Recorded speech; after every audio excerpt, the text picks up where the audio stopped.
Pardon pas à Jerry Boss. C'est une expression martiniquaise qui se traduit par le pardon ne guérit pas les bosses en français. Ce proverbe reflète bien une histoire marquée par la douleur de l'histoire esclavagiste, la fierté d'une identité métissée et l'espoir d'un avenir meilleur. Voici les faits qui ont marqué l'histoire martiniquaise. Avant l'arrivée des Européens, la Martinique était peuplée par des Amérindiens Arawaks et Caraïbes qui vivaient en harmonie avec leur environnement. Ils cultivaient le manioc, la patate douce et le maïs et pratiquaient la pêche. Christophe Colomb est l'un des premiers Européens à apercevoir l'île, qu'il nomme Madinina, île aux fleurs. Le célèbre explorateur italien naviguant sous pavillon espagnol est généralement crédité de la découverte de la Martinique. C'est lors de son 4e voyage vers les Indes, le 15 juin 1502, qu'il aurait accosté sur le site actuel de la commune du Carbet.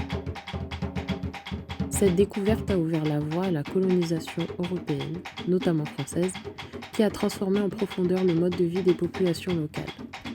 Les Européens se sont rapidement intéressés aux ressources naturelles de l'île, notamment la terre fertile et le climat propice à la culture de la canne à sucre. Les contacts avec les Européens ont entraîné l'introduction de nouvelles maladies, comme la variole, qui ont décimé une partie de la population amérindienne. C'est en 1635 que les Français, sous la conduite de Pierre Belin d'Esnambouc, qu'ils s'installent durablement sur l'île. Ils déciment une grande partie de la population amérindienne et rapidement, les Français mettent en place un système économique basé sur la plantation. La Martinique devient rapidement une importante colonie sucrière grâce à un climat favorable, ce qui conduit à l'importation massive d'esclaves africains. Petit rappel avant de commencer. Le Code noir, promulgué en 1685 par Louis XIV, est un ensemble de lois visant à réglementer la vie des esclaves dans les colonies françaises. Bien que présenté initialement comme un moyen de protéger les esclaves des abus, il s'est rapidement transformé en un outil de répression et de maintien de l'ordre colonial. Les objectifs principaux de ce code étaient l'asservissement légal des esclaves, en les soumettant à l'autorité absolue de leur maître, le contrôle religieux, les obligeant à se convertir au catholicisme, et la répression des révoltes d'esclaves. Malgré la sévérité du Code noir, les esclaves martiniquais n'ont jamais cessé de résister. Ils ont organisé des sabotages, des fugues et des révoltes, témoignant ainsi de leur volonté de liberté.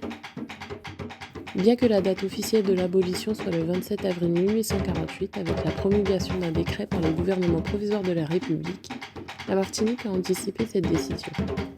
L'abolition entraîne une période de transition complexe, avec des défis économiques et sociaux importants. Les anciens esclaves, souvent sans terre ni travail, se retrouvent dans une situation précaire. Le système économique de la Martinique, basé sur la plantation et l'esclavage, doit se réinventer. De nouvelles formes d'organisation du travail se mettent en place. Pour pallier le manque de main-d'œuvre, la Martinique connaît des vagues d'immigration, notamment en provenance d'Inde, de Chine et de Syrie. L'indigénat en Martinique est une notion complexe qui renvoie à la situation juridique et sociale particulière dans laquelle se sont retrouvés les anciens esclaves après l'abolition de l'esclavage en 1848. C'est une période sombre de l'histoire de la Martinique. Elle témoigne des difficultés rencontrées par les anciens esclaves pour s'intégrer dans la société et accéder à leurs droits fondamentaux. Ce système a laissé des traces durables dans la société martiniquaise. Bien que libérés de l'esclavage, les anciens esclaves n'accédaient pas immédiatement à tous les droits des citoyens français. Ils étaient soumis à un régime juridique spécifique, l'indigénat.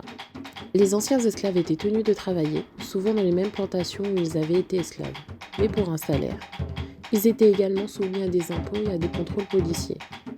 L'indigénat maintenait une forme d'inégalité entre les anciens esclaves et les colons blancs. Les premiers n'avaient pas accès aux mêmes droits politiques et sociaux. De nombreux anciens esclaves se retrouvaient sans terre ni moyens de subsistance, ce qui les contraignait à accepter des conditions de travail souvent difficiles. En 1946, la Martinique devient un département d'outre-mer français.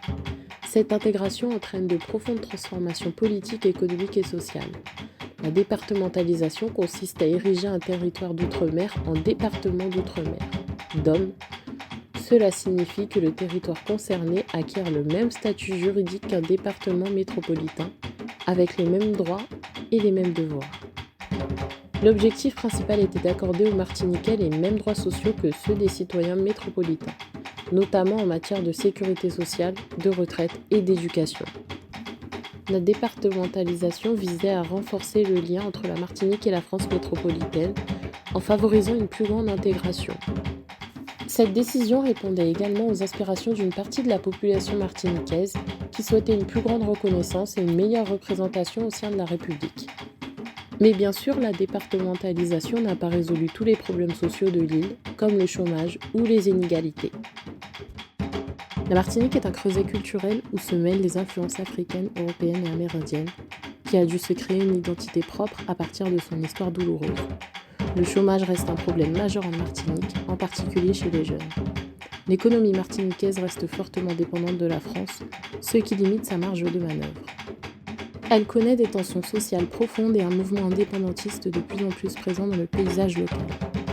Le mouvement indépendantiste martiniquais revendique une plus grande autonomie, voire l'indépendance totale, afin de mieux gérer les ressources de l'île et de répondre aux aspirations de la population. Petit rappel, les Békés sont les descendants des premiers colons esclavagistes européens. Ils constituent la minorité blanche de la population, mais dont l'influence économique et sociale reste majeure. Les Békés jouent encore aujourd'hui un rôle central dans l'économie martiniquaise, notamment dans les secteurs de l'agriculture, de l'industrie et du commerce. Leur influence est cependant contestée et fait l'objet de nombreuses critiques. Les relations entre Békés et la majorité de la population martiniquaise sont souvent tendues, marquées par des méfiances réciproques. L'identité martiniquaise est un kaléidoscope où se mêlent les couleurs de l'Afrique, de l'Europe et des Amériques.